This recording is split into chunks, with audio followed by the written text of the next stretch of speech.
This is On the Ice, presented by Independence Blue Cross. A weekly recap of your Philadelphia Flyers from blue line to blue line. Broadcasting live from Chickies and Pete's, tonight's show is brought to you by Hand and Stone Spa, Pat Dion Beverages, The Capitol Grill, Chickies and Pete's, Payroll Service Solutions, and Independence Blue Cross. We now go live to Chickies and Pete's for On the Ice, presented by Independence Blue Cross. Now, here are your hosts, former Flyer Brad Marsh and Paul Jolovitz. And welcome, everybody, to the beautiful Chickies and Pete's and Parks Casino in Ben Salem with all the TVs flying around and people having a good time. I'm Paul Jolovitz. This is On the Ice, presented by Independence Blue Cross right here on 107.3 FM and 1490 WBCB. Brad Marsh is my co-host tonight. How are you, buddy? Doing very good. How are you, Jolly? Very well tonight. And any show is a good show in which we can bring on our next guest who has done it all in hockey. He played, assistant general manager, owner, probably been a ticket taker and an usher at times. You never know. Soup to nuts hockey man, Mr. Paul Holmgren. How are you, Homer? How you doing, Paul? Thanks. Very well, thanks. Flyers playing tonight, guys, against the Devils. They played on Monday night. Yep, again, back-to-back. Played a couple back-to-backs this year. This one, Flyers, it's weird, Brad, because there's certain bad teams that the Flyers have had real trouble beating. They've had good success against the Devils. They play them tonight in New Jersey. Short, small sample size coincidence, or is there something to it? Oh, I don't know if it's a small sample size, but there's definitely, as you go through the season, there's definitely teams that you are more comfortable with playing. And I remember, Homer, back when we played, the schedule wasn't as it is now, and so you would play a team from your own division type in exhibition, a lot of times home and home, and then you would play them a lot of times during the regular season. Yep. And so you got to know the players, and you got to hate some of the players, and you knew exactly what some of the players are going to do. But we played very well against New Jersey, and it's just one of those things that the guys are confident from, not that they're not confident against other teams, but they're extra confident when they walk into the Wells Fargo Center and the opponent's the Jersey Devils. All right, Homer, you were inducted in the Flyers Hall of Fame in 2021. You've done it all in the game of hockey. What was your favorite? I mean, I'm guessing, my guess would be as a player, but what's the favorite job you've held in this sport? Player, by far. None of the other roles really come close. You know, somebody asked me the question the other day. We were doing a thing with some alumni, Mark Howe and Billy Clement and Brad and Dave Schultz and I, and like the further you get away from playing, the further you get away from the ice, the more, I guess, I don't want to say difficult, but the less you become, the less you feel like you have a hand in it. You know what I mean? And well, as a player, you can do something. Yeah, if things aren't going right, you can do something. Yeah, you could take your frustrations out. You could, there's a lot of things. But that was definitely the best job. You know, you look back. I look back on it now, and to say that anything that I've done in hockey is a job because I was involved in the game. I was fortunate and blessed to be a part of this for over 40 years. It's been awesome for me. It's thing weird. is sorry. No, go ahead. I was just going to say you're the alumni director, obviously, and Paul's still involved. For people out there who aren't fully aware, what's your role today, Paul? My role today? Are you an advisor? I'm an advisor. Yeah, senior advisor is my right. role. So you keep your foot in the door, and it's interesting. Pay attention to all the games. I don't want to interrupt, Brad. Go ahead. I was going to say, as a kid, you're playing, pond hockey or road hockey or organized hockey. You dream of playing in the NHL, and that is the goal. And when you make it there, it's almost like you're pinching yourself. I'm in the NHL. No one ever grows up dreaming of being a GM in the NHL or a coach in the NHL. Howie Roseman might have dreamed about football. That comes, after a long, illustrious career. You want to stay in the game, et cetera, and then you just kind of take what the path is there. And so when you first retired, you were assistant coach right away. Right away. I was fortunate. Somebody stepped 86. away, like for Mike Keenan. Ted Sater. Ted Sater went to the Rangers. That's right. And so it left a late opening in the Flyers staff. And, Clarkie was a GM. He probably helped. But get me an interview with Keenan, and then it went from there. But I was very fortunate to work with a guy like Mike for 3 years. And follow E.J. McGuire around. I mean, I was like a little puppy dog following E.J. McGuire around for 3 years, trying to learn, was special. The ins and outs of coaching. And he'd say meet at 6 o'clock in the morning, and I did. And I was on-the-job training, so to speak. So lots of people helped me along the way. All right, Homer, we try to ask a trivia question or two along the way. Your trivia question tonight is, and no help, Brad, who was the first American-born player to score a hat trick in the Stanley Cup final? Do I answer that now? Yep. Me. There we are. 1980. What was that like? Well, I don't think I even knew about it till like weeks or months after. Like, it was no big deal. It was in. They were still getting over the shock of Homer getting a hat trick. And we lost the series, but which hurt for a long time. Leon still Stickle. Hurts, but still hurts. Oh yeah. Wow. Yeah, absolutely. It's interesting. Hey, did it hurt more as a player when you lost out in the playoffs, or if you were the GM? Hurt more as a player. Yeah, because you were in the battle. Yeah. Bill Berge, who just passed away, I'm sure you guys crossed paths. Used to play racquetball with Bill Berge. Did you really? Yeah. Wonderful, wonderful man. He said to me many, many times, we were very good friends, and he said, Jolly, I would have rather never played in the Super Bowl than played in the one I did and lost. Do you feel the same way about Brad? I know you played in the finals too, never got there. Do you feel the same way, or does the experience itself? Oh, don't get me wrong. It's a wonderful experience when you go to the final, and it's a highlight of my career. Unfortunately, the highlight of my career ends on a sour note. And last year when we had our Hall of Fame weekend, and Mark Recchi went into the Hall of Fame, and we had the celebration for the 74-75 Stanley Cup guys, and the Stanley Cup was in the building, and it just happened to be up at one of our receptions, and Clarkie was standing there. It was at the top of the Wells Fargo Center, and the cup was off to my right. And I said to Clarkie, who obviously was the GM when we lost, I said, Clarkie, I'm still pissed. I still can't get over it. And he says, you know what, Brad, neither can I. And we all remember Clarkie leading the Flyers to the 2 Stanley Cups, but he says, you don't realize that I've been in, I think he said 8 Stanley Cup finals. He won 2 of them. Wow. And then he lost 2 as a GM in Philly. 1 in Minnesota. 1 in Minnesota, 1 in Florida. Yeah. And you had 1 as GM, Homer, 2010, right? Yeah. How tough was that? What was worse, 2010 or 1980? Well, 1980 was worse for me. I feel like there was more invested just because I was a player, but it still hurts 2010 too. I still see, Patrick Kane sprinting down the ice, throwing his gloves in the air, and the goal that maybe only 3 people saw go in the net. Like, it's still surreal to me. Jeff Carter with 12 seconds left in regulation, hit the goalie in the head. The goalie was laying flat on his face. He lifted his head off the ice. The shot hit him in the head. We would have won the game 6, and you still got to win game 7, but we wouldn't have lost it in 6.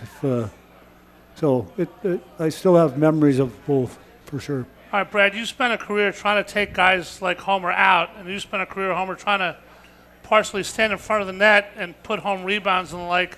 Hockey is very different than it was when you guys played, with the touching and the groping and the grabbing, kind of out of. That's a bad word. That's a bad word. That's a bad word. That's my. No groping allowed even back then. That's not in your notes. Never, no, it's not in my notes. It's not my vocabulary after that time either. Is hockey better or worse than when all the clutching, grabbing? Was there not allowed to touch anybody? I got to jump in here. The clutching and grabbing and the holding was at the all-time worst in the early 2000s. That's what the lockout, one of the things they solved coming out of the lockout of 2003, 2004 was a whole new set of rules. So the clutching and grabbing that they quite often talk about, we got to get rid of it, that was in the 2000s. Back in our day, no one ever held or groped, as you said, Terry O'Reilly in front of the net, or with Homer, because they would beat the crap out of you. You know, you knew what you could do against various players. Yes, there were some players you could get away with it, so yes, you hooked them a little more than you would. Like, to me, Terry O'Reilly was an unbelievable player, because if you left him alone, he could score. Right. If you checked him, he could beat the crap out of you. And then we were very fortunate to have a younger version of Terry O'Reilly and Rick Tocchet. It was the same type of thing. Wasn't Homer kind of like that? Oh, Homer was like that, yeah. In 1980-81 playoffs, Calgary versus the Philadelphia Flyers, I had the good fortune of playing against Homer pretty much every shift, and man, oh man, it was a battle after battle, and you go in the corner and you never know what was going to happen, you never know who was going to come out with the puck. But back in those days, like I said, you didn't clutch and grab because the player would defend themselves, and so the worst part of hockey was in the 2000s. Paul, you're kind of built for this kind of stuff, 6'3", 210, 220. You must have loved that part of the game. You could probably dominate a lot of guys physically. You had the hands to score. How much fun was that? Well, I mean, somebody trying to defeat you and you wind up just beating them like a drum. You know, I don't know that I ever thought like that. I was part of a team. I was trying to do my job on that team, whatever was needed by the coach, whatever line I was on. I tried to fit in on that particular line. So I don't know if you ever think about, you know, beating somebody up or running them over or anything like that. It's just part of the game. Sometimes it happens. I'm going to ask you guys a question. I talk about this on WIP a lot. You guys are both Philadelphians. You know about Saquon Barkley this year. Should he have played the last game, gone for the rushing record? I invoke the Flyers a lot. I personally believe it's all about team. Records have to be organic or they don't matter. And the Flyer locker room, it's saying it's been there forever. You play for the emblem on the front of the sweater, not the name on the back. How much, both of you guys, either one go first, how much do you take that to heart? And is that kind of the DNA of a Philadelphia Flyer? Well, just Barkley in particular, for me, if that was me and I was a GM, I would have asked him in front of his teammates. In my opinion, we like to rest you because you're more valuable. Like the next game is bigger for us. He's a great guy. I think he would have said fine. Yeah. He seems like he was on that side of it. I bet you he would have. And maybe that's what they did. I don't know, but they did. Yeah. So that's what I would have done. I mean, at the end of the day, if you can rest your players, Freddie Sherrill, I remember my first year with the Flyers. Like we'd line up and do skating drills at the end of the practice, and he said, one day he just said, "You're all different, but you're not the same," or something like that. I don't know. You're all different, but you're not the something same. Something like that. And then he said, Clark, Barber. He sent all the good players off the ice. They didn't have to skate. They didn't have to do down and backs for the next 20 minutes. And we did. Just the plumbers did. So, but we all knew that they were. He sent off the guys that were going to probably help us win the game, and the rest of us didn't play as much as they did. And so as a teammate, you understand stuff like that too. But it's I don't know.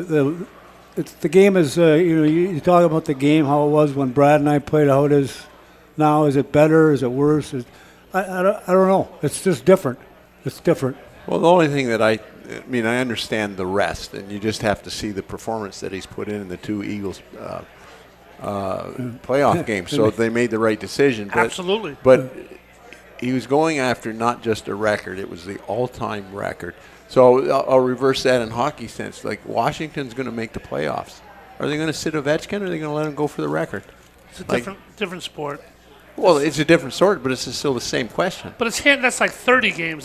This was one game where the regulars weren't going to play.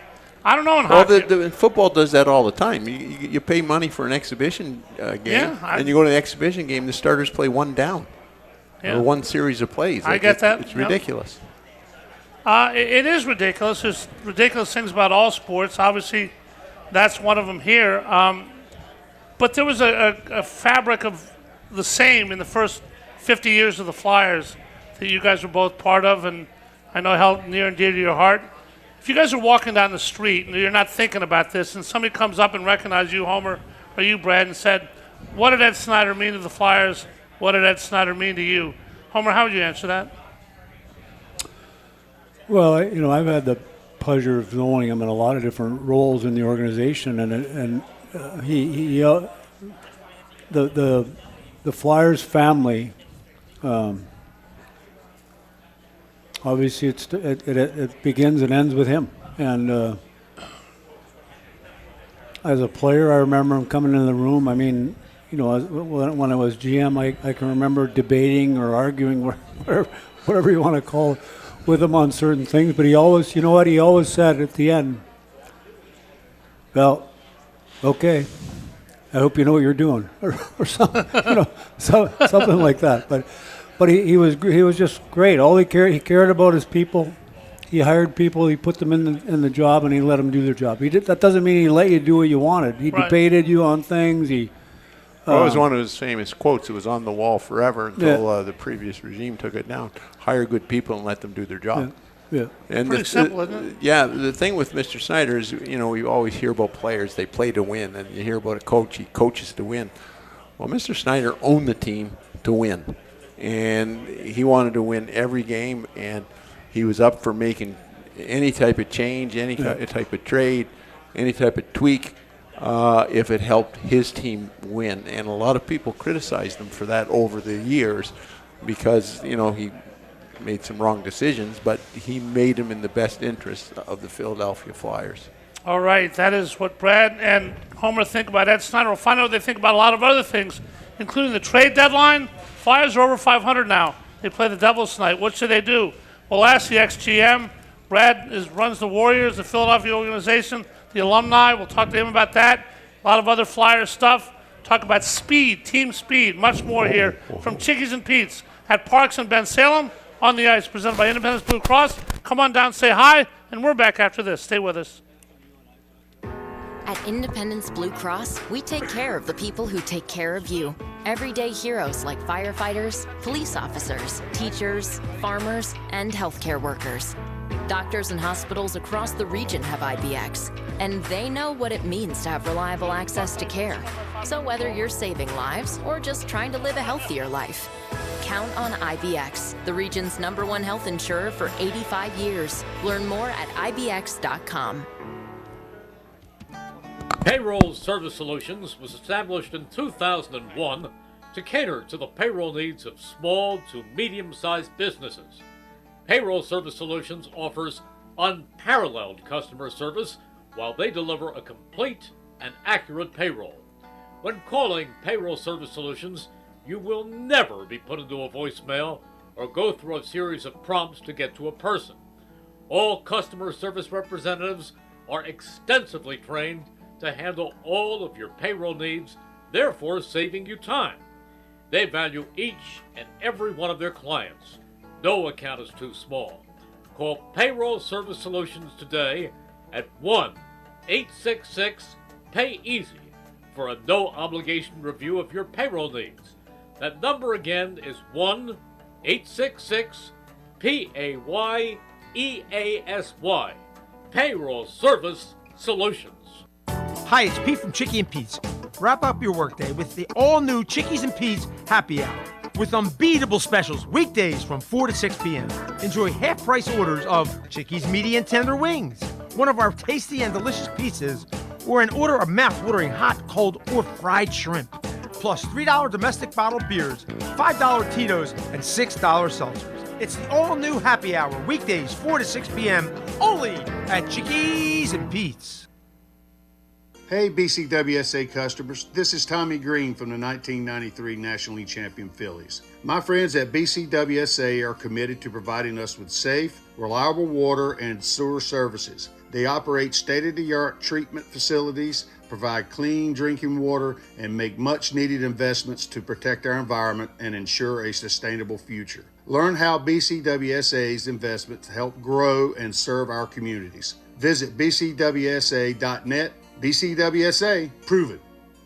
Head out to Dion Square, located at South Oxford Valley and South Olds Boulevard, to get all your essentials in one place, with the following businesses ready to serve you: Pat Dion Beverages, CVS Pharmacy, Hair Cuttery, Smile Culture Dental, Biomat, Liberty Auto Tags, Pennsylvania Fine Wine and Spirits, Lee's Hoagie House, R&J Smoothies and Juices, AutoZone, and First National Bank and Trust of Newtown. Make Dion Square your one stop for all your shopping needs at South Oxford Valley Road and South Olds Boulevard in Fairless Hills.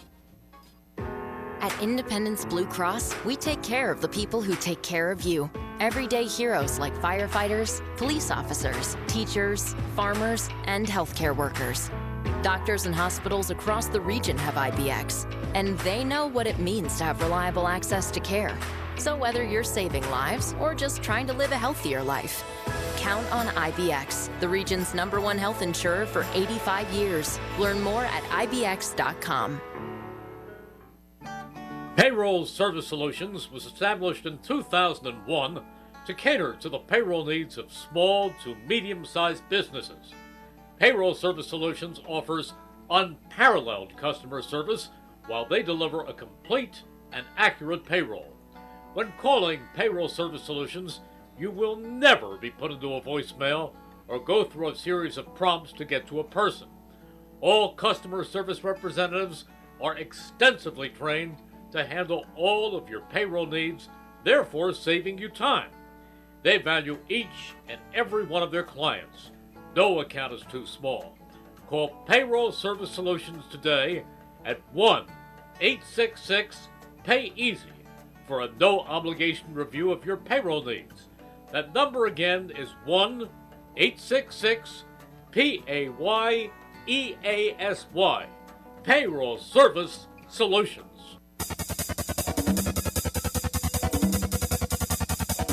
We now return to Chickies and Pete's for On the Ice, presented by Independence Blue Cross. Once again, here are your hosts, Paul Jolovitz and former Flyer Brad Marsh. And it's time now for the Independence Blue Cross Live Fearless Player of the Week. This week it's Rasmus Ristolainen, who's been a force on the blue line this year, had 2 assists on Monday evening. Look for the Flyers maybe to think about him at the trade deadline. Remember to choose Independence Blue Cross today and begin to live fearless. We have a fearless guest and a fearless co-host tonight, Paul Holmgren and Brad Marsh. Had to work that in, Brad. Fearless host, too. Fearless host, not quite as fearless as you two. Homer, you as a GM, I asked you this before the show, and the trade deadline, which is in a month or so in hockey, March 7th, you guys all know each other. I'm assuming you cross paths in different ways. You make a million calls. At the trade deadline, I don't know percentage, but if you could just kind of tell the fans, you make a trade, you want to trade Bob for Fred, I get that, but do you ever just call someone to chat and wind up making a deal out of nowhere that you never thought of before that phone call or whatever? Yeah, I think, over the course of a season, you have so many different conversations with the other managers that sometimes they move into different areas where, interesting stuff comes up. Like, what about, player A, and would you ever consider that? But I don't remember ever specifically calling up and asking about a top player on another team or anything like that. But top names do come up just from getting to know the other managers over the years, and the trade deadline. You mentioned the trade deadline, which the Flyers I'm sure are getting prepared for. Most teams at this time of year, kind of have an idea where their team stands and which direction they feel they need to go, whether they're going to add or subtract. I was sitting with Danny a week or so ago, and I just asked a simple question: have some of these teams identified what they're doing yet? He said, well, just the lower teams. So the teams that, like Chicago and probably Buffalo that are out of it. Maybe they've decided they're going to move some of their players that are unrestricted free agents or whatever. Or if you have any other ideas, just give me a call. Those type of conversations. Were you surprised with the Colorado trade? Rantanen or whatever? Again, I'm not surprised. I mean, stuff like that can come up. I think they got back a player that's gonna put up points. He's younger. He's under contract next year for less than Rantanen makes. And I mean, for all we know, they may have told Rantanen we're going to try to sign you in the summer. Like, who knows? Yeah. We'd like to have you back. Does it bother you, Homer, that, I mean, back in the day, way back in the day, it was about players. Who's better than who? Trade this for that. Obviously, the draft picks. Now the salaries, the cap, the length of the contracts. There's so much more to it than is Bob better than Fred? Do we need whatever? There's a money aspect. Did that bother you at all? It doesn't bother me. It's I think all the pools. Look at everybody in hockey that today makes more money than they did when we played. I mean that's a good thing. But that's an advancement of our league and where we are in the overall landscape of of the sports business. It's I think it's great. I wish we were even higher in terms of our revenue, but if where football was or baseball, it'd be incredible. But yep. I realize that's probably not going to happen in the maybe ever. But we have advanced, and everybody that's taken part in this great game has earned more money because of it. So, but some of those issues are onerous on a manager. Teams are in tough positions cap wise, and you look at just the trade that was made that Brad mentioned with Rantanen. They had to give Chicago a third-round pick to take, probably a couple $1 million. So there's value, different values of different things, for sure. So back when we played, there was very few agents. When I started in the 70s, there was 2 or 3 agents, and I'm sure, and well, you were in the 70s as well. And then now it's increased, and what is there, something like 400 or 500 registered agents in the league probably, or something like that? So as a GM, you must, you get to know the agents. There must be a couple of them say, man, I don't want to talk to this guy. He's a knob, so that must affect the negotiations when you kind of like the player, but you can't stand the agent that walks in the door who you have to deal with. For sure. I can remember we've not drafted players because of who their agent is, just because we don't want to deal with them. Yeah. I know we're not the only team. But is that where if somebody's really good? I mean, Connor Bedard or Matvei Michkov. If you're talking about Connor McDavid or somebody like that, then you're probably not going to. But if you have similar players on the right there, that you're going to pick maybe the easier route. I mean, just because of the agent. That's all. I don't think there's anything wrong with that. I mean, no. All right, we hear about in baseball with Scott Boras, football. I mean, it's part of the game. Brad, I'm going to hire you as the general manager for a second. The Flyers, it's tough because they're a month away. Probably not going to win the Stanley Cup this year. We all hope lightning strikes, but clearly moving in the right direction.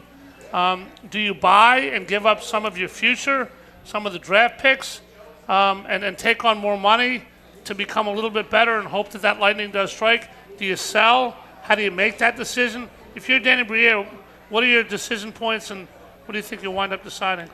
Well, I have no idea what he's going to do, and I get what Danny is going through in the rebuild and the process. I understand it 100%. As a fan now, and as obviously a former player, I want to see him in the playoff. I want to see a playoff hockey game at the Wells Fargo, et cetera, et cetera. So that part of me says do whatever it takes to get in the playoffs. But if they do nothing or if they sell for the future, I completely understand that. But that's why they get paid the big bucks.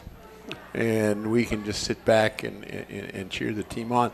The one thing, there's not a heck of a lot of hockey being played in February. And so I think for the most part, the vast majority of teams that are thinking about making, they pretty much have to have their mind made up now, because there's not a lot of scouting going to be happening, because the league shuts down for 2 weeks because of the Four Nations Cup. And we're going to talk about that Four Nations Cup a bunch after the break. Homer, what's your gut? I mean, you're an advisor. I'm not asking for any state secrets, but you think the Flyers wind up buying or selling, a mixture of both, get a center, blah, blah, blah. Obviously, Sam Ersson looks good in goal right now.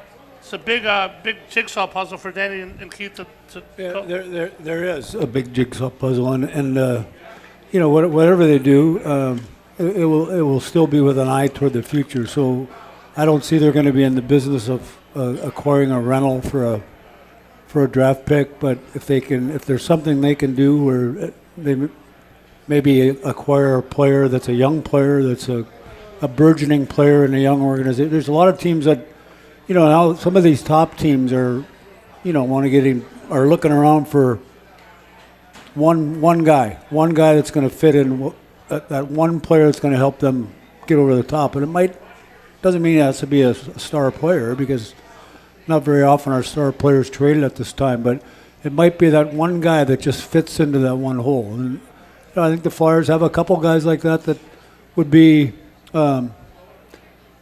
players to look at for other teams. Well, when you see a guy like Owen Tippett, who they got in the Giroux deal, Walker last year, who went to Colorado, when you were the GM, Brad, same thing. Are there guys around the league that you think are better than they are? They're being used the wrong way, or something physical?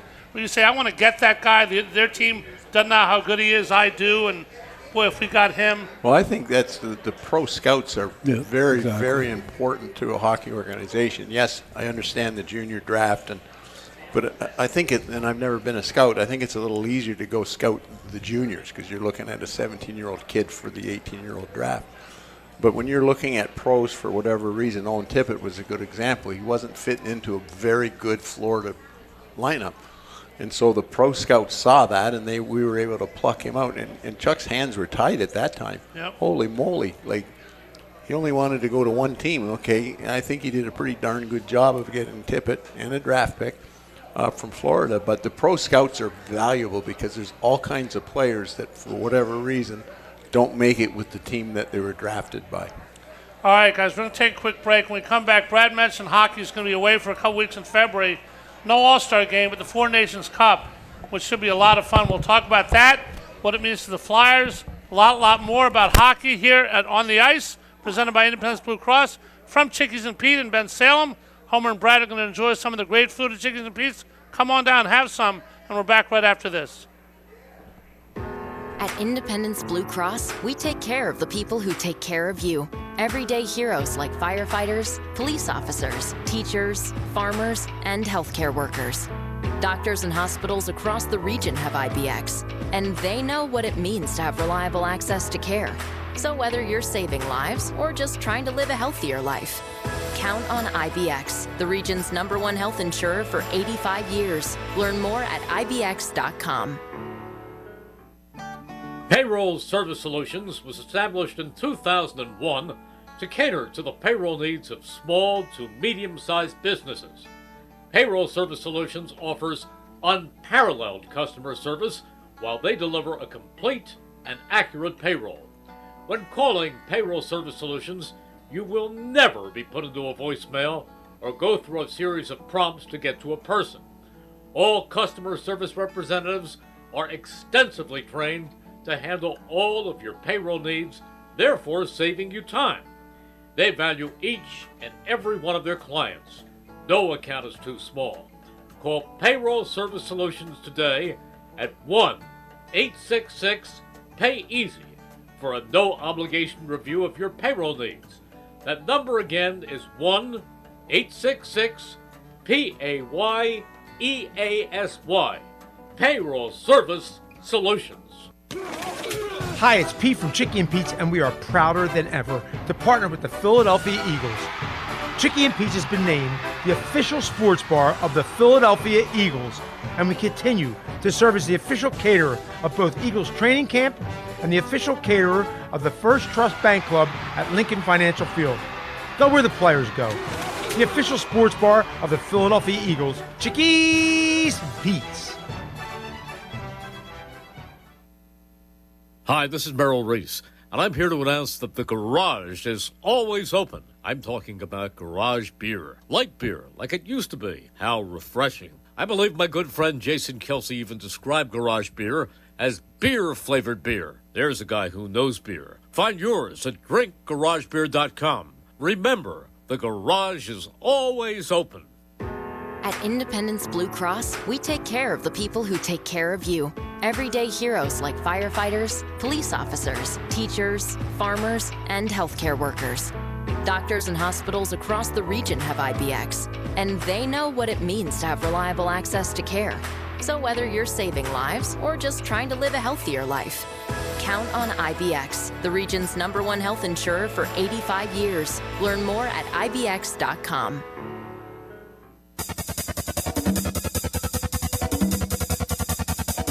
We now return to Chickies and Pete's for On the Ice, presented by Independence Blue Cross. Once again, here are your hosts, Paul Jolovitz and former Flyer Brad Marsh.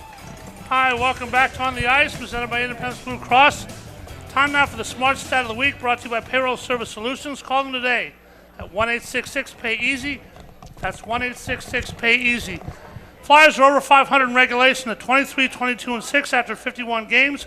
Let's hope their last 31 games lead them to the Stanley Cup playoffs. Haven't been over 500 much this year. Maybe the first time. That was your Flyers Smart Stat of the Week. Once again, brought to you by Payroll Service Solutions. Call them today at 1-866-PAY-EASY for the smart choice in payroll services. Payroll Service Solutions, catering to the small and medium-sized business to handle all of your payroll needs. Danny's here tonight. Call him at Payroll Service Solutions at 1-866-PAY-EASY. Guys, in February, Flyers play a few more games, I think, until the 8th. And then the Four Nations Cup. Obviously no Russia, but Sweden, Finland, Canada, the United States. A lot of people really looking forward to it. Homer, I know you played for the United States. Brad, you played for Canada. What's it like playing for your country? And what do you think interest will be in this tournament? I think it'll be huge. I think a lot of hockey fans are really looking forward to it. It's been a long time since we've had best on best. Yep. And especially best on best away from the Olympics. Best on best, you mean the best players in the world playing? That's correct, Yep. yeah. And so I think a lot of people are looking forward to it. It's going to be good hockey. And when you get to play for your country, it's very special. The whole nation is watching you. And it's a unique thing. It's very special to play in the National Hockey League. You know, I grew up a Toronto Maple Leaf fan. It was pretty neat to play for the Leafs during my career. And obviously the pride playing for the Flyers is well documented. But when you put on, in my case, the Maple Leaf, it is very, very special. And it's almost a different level. And so, as a fan, I'm looking forward to watching it. Homer, how hard is it when you play in that kind of tournament? You got rivals on other teams. You may hate a guy with the Rangers, the Islanders, and now you're playing with them. You obviously got to put that aside. How hard is that, or is it easy to put that away for a couple weeks? Yeah, it's pretty easy to put away for a couple weeks. Number one, you're playing for your country.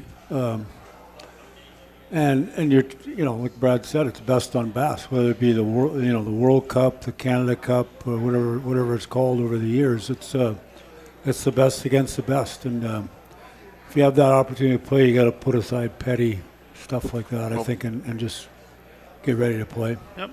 Paul's in the U.S. Hockey Hall of Fame. Yep. 96. The World Cup. Open the building. I wouldn't have remembered that except you brought it up, and that was phenomenal series, is the World Cup, because it hadn't been played in a while. It was kind of the first time they brought it back, and there was games in Ottawa, and there was obviously games here in Philadelphia, and that was really good hockey, really special hockey, and as a Canadian, we're still mad that the U.S. won. People still remember 72, Paul Henderson. I mean. Yeah. Yeah, well, all of Canada still remembers that for sure. Yeah. That '96 World Cup team that might be the greatest group of American-born players ever put together, because of they got to witness as probably 8 to 10-year-olds the U.S. win the gold medal in 1980. Yeah. And they fell in love with hockey, and so it's McDonald, Billy Guerin, the Hatcher brothers, Mike Richter, Chelios. Pat LaFontaine, Keith Tkachuk. That's in the wow category. Yeah, it really is when you think about it. Like, as a coach, you just say, okay, whoever. Because open the door. You got so many good players. I always used to laugh. Glenn say that everyone says what a great coach he is, and he was. But I always like teasing. Okay, the Oilers power play. Okay, let me think about it. Could I have coached that Gretzky, team? Gretzky, no.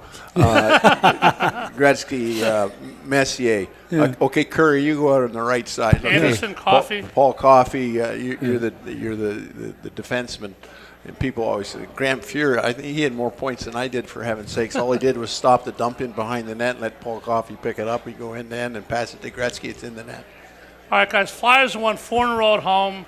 John Tortorella's got him in the right direction right now. Sam Ersson looks like he's solidifying himself, played well lately. Is he a true number one, Homer? The Flyers obviously got the Carter Hart situation, which could go in any one of a million directions. You can't worry about that now. Talent-wise and mentally, do the Flyers have a real number one now, or should they be looking? I think he can be. I still think it's too soon to tell because, last year he was right on top of his game until the Carter Hart thing came down, and then all of a sudden Sam's got to play too many games, and he started to get some injuries, and all of a sudden it's a different game too. So this year he's had enough injury issues, but I think when he's played like a number one. So, he's still young. I still think he can be that guy, but it's too soon to say. And I think the Flyers are. I know they have another couple guys in their organization that are.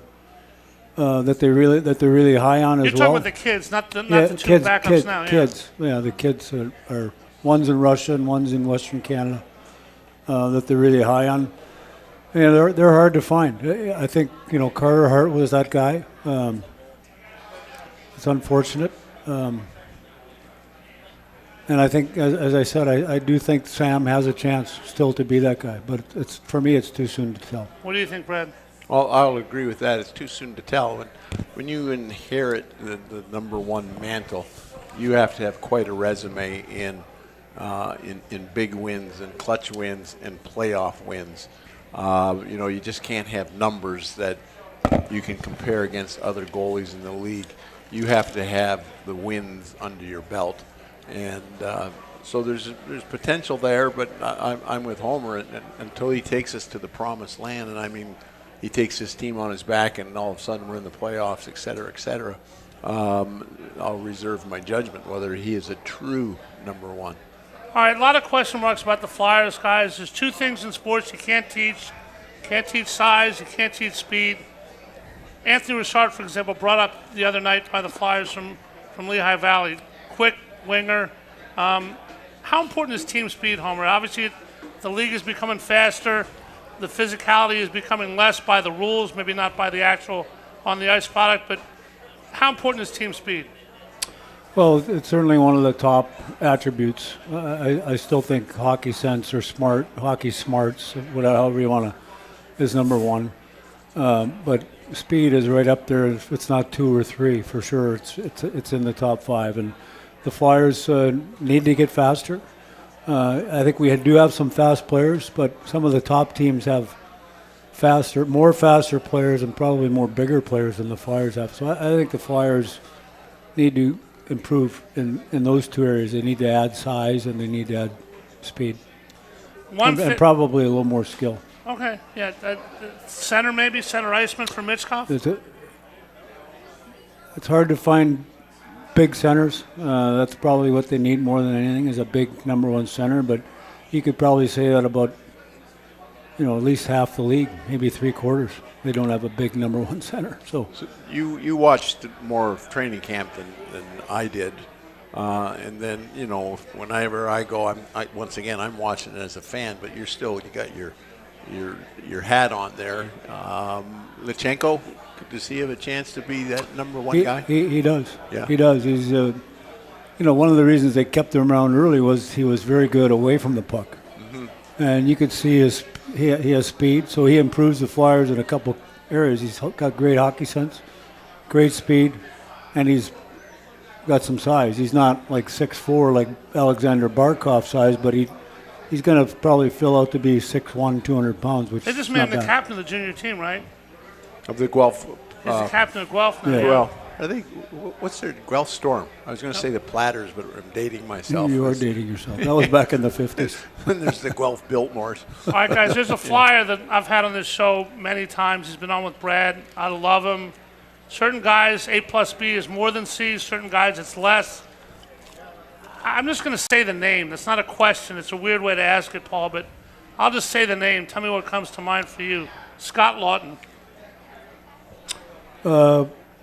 Swiss Army knife. Good way to put it. How important is he in that dressing room? I mean, Well, he's one of the older guys right now. Him and Coots are certainly two of the older forwards. They're both excellent team players, both excellent workers. Scott went through the tragedy of his father-in-law passing away here recently, and he was off for like a week, and he came back last game and looked like he didn't miss a day, right? That's just shows you what he's all about. But I think more what shows you what he's all about is the reaction of his teammates when he was back and how they went to him and hugged him and welcomed him back and hey, sorry about the tough time you're going through. Like all those things that you see good teams do. And but Scotty's a key guy in the room, and I'm reading some of the newspaper clips today, and he's talking about ever since he's been here, it's been through a lot of GMs. Like I was a GM when he was drafted, so he's been through me and then Hexie and then Chuck and now Danny. So he's had 4 GMs as a Flyer, and I don't know how many coaches, probably at least 4, maybe 6. And he's always talked about it this time. I hope they don't trade him, but maybe they get an offer that they can't refuse, so to speak. Him and Ristolainen are in that category. We got to go to a break real quick, Bab. Is there one guy when you played that was like Scott Lawton, some little, as Paul called it, a Swiss Army knife, could do a little bit of everything, and mentally was right there? I think Tommy Lysiak, that's going back a long ways into the 70s and the 80s. He was the captain of the Atlanta Flames when I was drafted there. He was a tremendous player, a star player as well, but he could do it all as well. Forecheck, backcheck, score goals, kill penalties, power plays. Tommy was a really, really good player. And but every team and every sport has those glue players that their value to the organization you never really see because it's in the dressing room. It's the work they do with the young draft picks, et cetera, et cetera. So that's what I'm sure Danny and team have to pardon me, have to think about, okay, what we're getting for Scott, is it going to outweigh what he does on the ice, but more importantly, what he does in the dressing room? Always important. Trade deadline in a month in the draft. Homer's been through plenty of those. We'll talk to him about that, about where the Flyers stand for the future. Got a lot of draft picks stored up. A lot more for Independence Blue Cross on the ice from here at Chickies and Pete's at Parks Casino in Ben Salem. A lot of TVs, a lot of people, a lot of energy. Come on back right after this final segment. Stay with us. At Independence Blue Cross, we take care of the people who take care of you. Everyday heroes like firefighters, police officers, teachers, farmers, and healthcare workers. Doctors and hospitals across the region have IBX, and they know what it means to have reliable access to care. So whether you're saving lives or just trying to live a healthier life, count on IBX, the region's #1 health insurer for 85 years. Learn more at IBX.com. Payroll Service Solutions was established in 2001 to cater to the payroll needs of small to medium-sized businesses. Payroll Service Solutions offers unparalleled customer service while they deliver a complete and accurate payroll. When calling Payroll Service Solutions, you will never be put into a voicemail or go through a series of prompts to get to a person. All customer service representatives are extensively trained to handle all of your payroll needs, therefore saving you time. They value each and every one of their clients. No account is too small.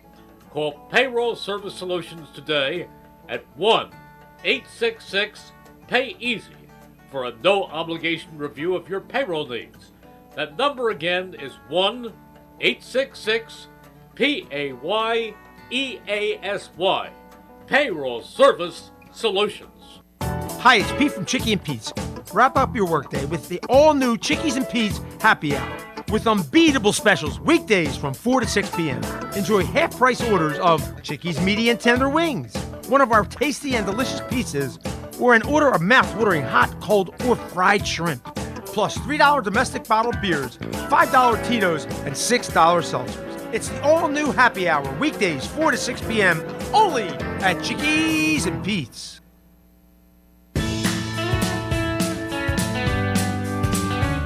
With over 7,200 square feet of 200 brewers in stock at all times, Pat Dion Beverages now features 5 different flavors of their favorite slushy cocktails. You can also purchase all your wine, liquor, and other fine spirits right next door. Visit us on Facebook or online at patdionbeverages.com for upcoming events and samples from your favorite brewery or local food vendor.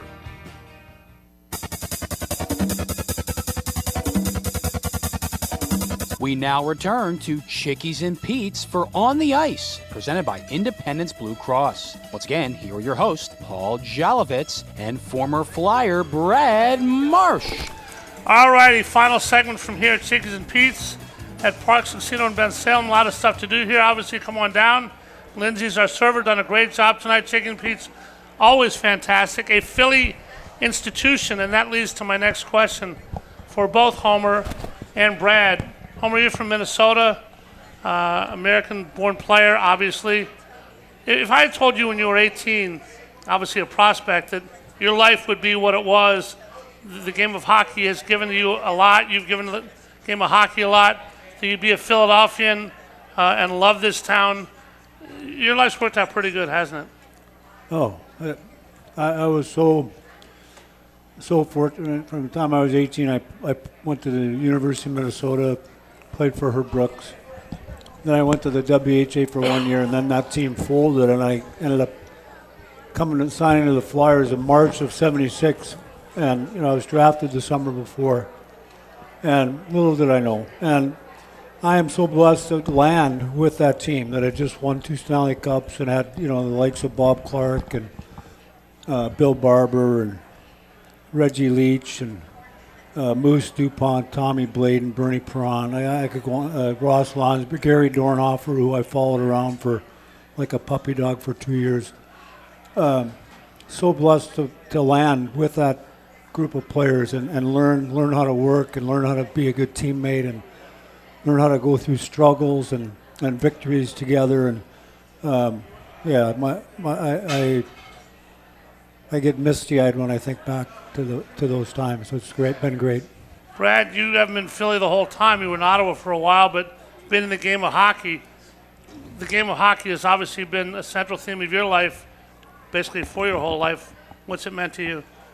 Well, same as what Homer said. You just, as a kid, once again, growing up, you dream of playing in the NHL, but it was never a focus. I got to make the NHL. We just kept playing hockey, and it happened to work out for us. And so many times you'd be in the NHL and you're doing this, and I can't believe that I'm here. And that lasted, right till I was done playing. And kind of a funny story is my best buddy from junior hockey, Dean Hopkins. He played for LA and Edmonton, but he was in Philly visiting. We still keep in touch and all that stuff. And we went to a game and we went down and we were standing in the Zamboni tunnel watching warm up. And so we both played in the 70s, met in junior in 1974 for heaven's sakes, and we both looked at each other and he said, "It's hard to believe that we were a part of that." Because I'm 67 years old now, and we're sitting there watching guys, 21 and 22 and 23. Our kids are older than the kids we were watching. Yep. And it's sometimes, I had to pinch myself while I was playing in the NHL because we were very fortunate. But even now, as an old guy, I still look back on my hockey career, and I can't believe that I was a part of this great game and played for so many great organizations. And as you said, the hockey has been my life, and it's been a wonderful life. All right, guys, a lot of the hockey lives and a lot of legacies and a lot of everything revolves around the playoffs. Flyers haven't been there in a little while. Obviously, the bubble year they were. Homer, this year they're kind of on the edge. May make it, may not. Let's hope they do. You just redid the building. How important is it to this fan base? We've got a lot of people here tonight. The Flyers fans stick through thick and thin, come to Voorhees. Anything you name, they do it. Even if you lose in the first round, which we hope you obviously don't, how important is it for this team to make the playoffs and get that Stanley Cup atmosphere back in Philadelphia? Well, I think it's very important, not only for the fan base, but for the players that are going through this process. I mean, nobody likes to not play hockey in April or May. I mean, if you're a hockey player, you want to be playing in late April and you want to be playing in May, and nobody likes going home early. It's just something you don't want to do, but I'm sure the players are, right now doing their best to try to get in the playoffs. The coaches are doing their best. Danny and Jonesy have big decisions to make on which direction they want to go. I don't know that any move they can make can help get them in the playoffs. And as I said earlier, I think anything they do, or if they were able to do something, it would be with an eye toward the future. But some of these young players need to start playing playoff games too. So it's important to them. That's why I mentioned that along with the fan base. Because when your team is finally good enough, it's nice to have some that you've experienced, some of those games, because it's a different game. It's a different atmosphere, and to experience and go through it, even if you don't, win the Stanley Cup or get to the finals, just playing games, meaningful games, playoff games. The building's louder, everything's louder, and we're talking about how excited we would be, but how excited if Scotty is still here. How excited do you think Lawton and Coots are going to be in the draft? I don't know all the stats, but all the years they've played here, they've been in the playoffs once. Yep. Scotty maybe more than once. Coots more than that. Coots was here in 11-12 when we had a good run that year. And then But anyhow, he'd be over the moon because he's put in a lot of good hockey for the Philadelphia Flyers, and he hasn't been rewarded with it, and you're rewarded by playoff hockey. All right, a lot of Flyer fans want Matvei Michkov to become a superstar in the NHL. He looks like a kid who has that kind of tools. You mentioned, Homer, how hard it is to get a center to play with a guy like that, to bring out his full set of skills. Brad, how good is Michkov? How quickly can he develop? And how important would it be to have a great center ice when playing with him? I know these are all guesses, but how important is it to make sure your superstar gets to the level he's supposed to get to?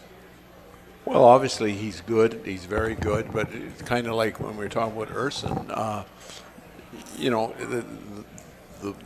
The book or the eyes are still on Michkov if he's going to be the one that puts this team on his back and takes them to the next round, or wins the big games where he's the dominant player out there. Very good player, an excellent player. Is he the player? The year 2 and year 3 and year 4. It remains to be seen. Homer, we just got a minute. You've seen a lot of these year 2, year 3, and year 4s with a lot of young guys in the past. Is Michkov that kind of guy? Well, you know what? I think he's done some really incredible things as a first-year player in the league. I think he's had some games where he struggled, and I think the coaches knew that, and Danny and Jonesy knew that going into the year, that he's going to have some adjustment periods, for lack of a better phrase, that he's going to go through, and. He's still just a 20-year-old kid. He's still not fully developed. He's coming from a different place, Russia. He doesn't speak the language great. He's got a lot of things going against him, but he's continued to work through. And look at the game. Some of the games that the Flyers have won because of him. Where he scored a late goal in overtime and then gets a late goal to tie the game and then scores a winner in overtime. So, can he be a top player? Absolutely. All right, but there's process to go through.